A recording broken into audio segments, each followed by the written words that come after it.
बिस्मिल्लाहिर्रहमानिर्रहीम। अस्सलाम वालेकुम। कैसे हैं वीवर्स आप लोग। वीवर्स, आज मैं आपसे जो टिप शेयर करने जा रही हूँ वो है वेट लूज़ के मुतल्लिक। आजकल हर कोई मोटापे से बहुत परेशान है, तो मैंने सोचा कि चलें ये एक टिप मैं बना रही थी, एक नुस्खा बना रही थी अपने लिए, तो आपसे भी ये शेयर कर लूँ। ये जादुई सौंफ के नाम से जो है डॉक्टर बिल्किस का एक नुस्खा है। उन्होंने भी किसी हकीम साहब के नुस्खे से ये नुस्खा जो है हमें बना के बताया था, तो मैंने सोचा कि चलें मैं भी ये ट्राई कर लूँ।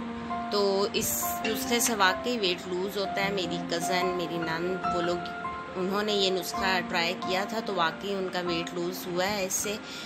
अब जैसे जिन औरतों के घर के काम होते हैं, वो बिज़ी होते हैं, वो वॉक पे नहीं जा सकती, तो वॉक करने के लिए भी टाइम चाहिए, एक्सरसाइज नहीं कर सकती, तो घर के काम भी करते हैं लेकिन फिर भी वेट लूज़ नहीं होता। तो मैंने सोचा कि ये तो बहुत ही ईजी सी रेसिपी है, इसमें ना तो हमें एक्सरसाइज की ज़रूरत है, वॉक, हाँ घर के काम आप कर सकते हैं, खाने पीने में भी कोई इतनी ख़ास एहतियात की ज़रूरत नहीं है। तो ये बहुत ही मतलब इजी नुस्खा है, फक्की सी बनेगी इसकी। ये कहलाता है, ये मैं आपको दिखाती हूँ, ये है कोड़तुमा, जिसे उर्दू में हंजल भी कहा जाता है। तो ये हमने जो है ना इस तरह से ये फल ले लेना है, पका हुआ हो, जिसके अंदर जूसी सा हो। ये वैसे सूखे हुए भी मिलते हैं, लेकिन हमने इस तरह का लेना है, ठीक है। ये मैंने काट के आपको दिखाया, इसमें बीज आपको नज़र आ रहे होंगे, लेकिन आपने इसके बीज निकाल देने हैं और इसका गूदा जो है ना वो आपने सौंफ में मिक्स कर लेना है। ये सौंफ है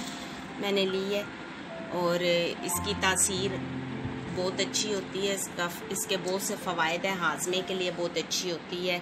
इसके अलावा जो है ये जो कोड़तुमा है, ये शुगर पेशेंट्स के लिए भी बहुत अच्छा है। अगर ये फकी शुगर के मरीज़ इस्तेमाल करेंगे तो उनको भी बहुत फ़ायदा होगा, इससे शुगर कंट्रोल होती है।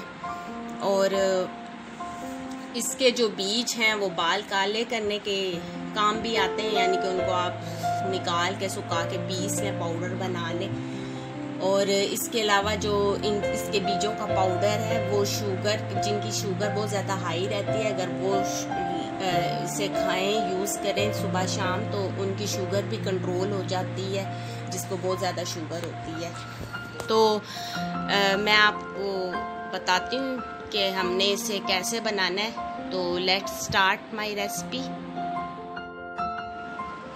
अच्छा, ये देखें वीवर्स, ये ना मैं इसके बीज आपको निकाल के दिखाती हूँ। आपने इसके बीज बहुत एहतियात से निकालने हैं, ठीक है। इसमें से आपने बीज अलग कर लेने हैं और जो इसका गूदा है वो आपने अलग कर लेना है। ये अगर आप इसको स्क्वीज़ करेंगे तो इसका जूस नहीं निकलेगा, क्योंकि इसके साथ ना गूदा भी है, ठीक है। तो आपने इस गूदे को जो है ना वो आपने सौंफ में मिक्स करना है। मैं आपको दिखाती हूँ इसका गूदा निकाल के। अच्छा वीवर्स, ये देखें मैंने ना ये इसके बीज अलग कर लिए हैं, इससे छाननी के ज़रिए आप छान भी सकते हैं इसको, ठीक है। ये देखें इसका मैंने जूस और गूदा अलग कर लिया है। ये आपने गूदा भी डालना है और जूस भी जो इसमें से निकलेगा, ठीक है। ये अलग करके आप रख लें बीज। ये भी बहुत फ़ायदेमंद होते हैं, इससे शुगर पेशेंट का, जैसे मैंने आपको बताया ना, फक्की बना सकते हैं। और ये देखें इस तरह से आपने इसको अच्छी तरह से खाली कर लेना है। बीच में थोड़ा बहुत लगे, ये भी मैं इसमें से निकाल लूँगी। अब मैं ये सौंफ जो है, अब ये सौंफ ये मैं इसमें इतनी डालूँगी कि ये जूस अच्छी तरह जो है ना, इसका जूस और ये गूदा इस सौंफ में मिक्स हो जाए और ये फूल जाए सौंफ, ठीक है। इतनी आपने मिक्स करनी है, हाथों के साथ मिक्स करना। हाथ अच्छी तरह से आप धो के, या आप ग्लव्स पहन के अगर करना चाहें तो वो भी आपकी मर्ज़ी है।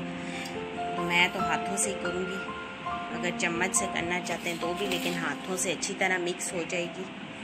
मैंने इसमें इतना सौंफ ऐड करना है कि जिसके बीच में ये सौंफ अच्छी तरह से मिक्स होकर फूल जाए, ठीक है। अंदाजे के मुताबिक आपने इसको कर लेना है। ये मैंने इतनी ऐड कर ली है। अब मैं आपको इसको मिक्स करके बताती हूँ अच्छी तरह से।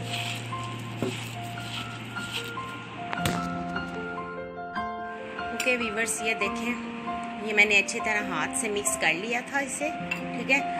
अब इसको मैं थोड़ी देर फ्रिज में रख दूँगी, तकरीबन 1 घंटे 1.5 घंटे के लिए, ताकि इसमें सौंफ अच्छी तरह जो है ना फूल जाए। जब जज्ब हो जाए, फूल जाए सौंफ, फिर इसके बाद जो है ना आपने इसको मलमल के कपड़े पे डाल के सुखा लेना है, ठीक है। अगर आपको ज़्यादा जल्दी है तो आप इसको पैन में या तवे पे बिल्कुल हल्का सा आपने खुश्क करना है, इसको जलाना या पकाना नहीं है आपने। तो खुश्क करके आप उसको ठंडा करके इसका पाउडर बना लेना है आपने, ठीक है।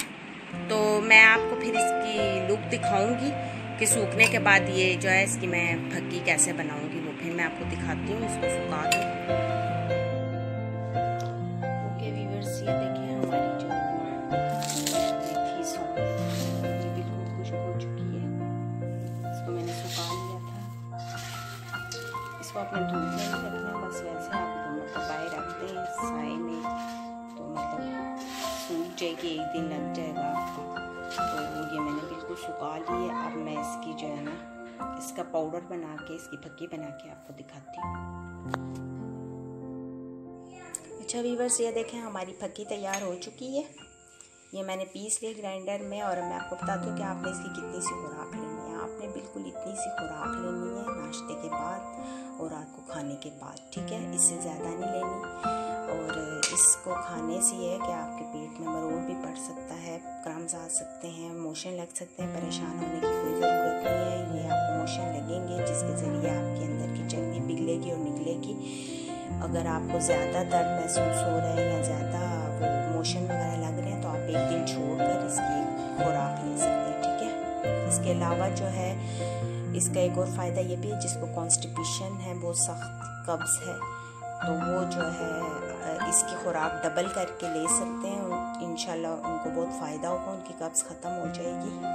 और ये जिगर को साफ़ करती है, इसका कोई साइड इफ़ेक्ट नहीं है। ये इससे मोटापा बहुत तेज़ी से कम होता है। 10-10, 15-15 किलो लोगों ने इससे वेट लूज़ किया है। तो इंशाल्लाह आप भी यूज़ करें, आपको ज़रूर फ़ायदा होगा।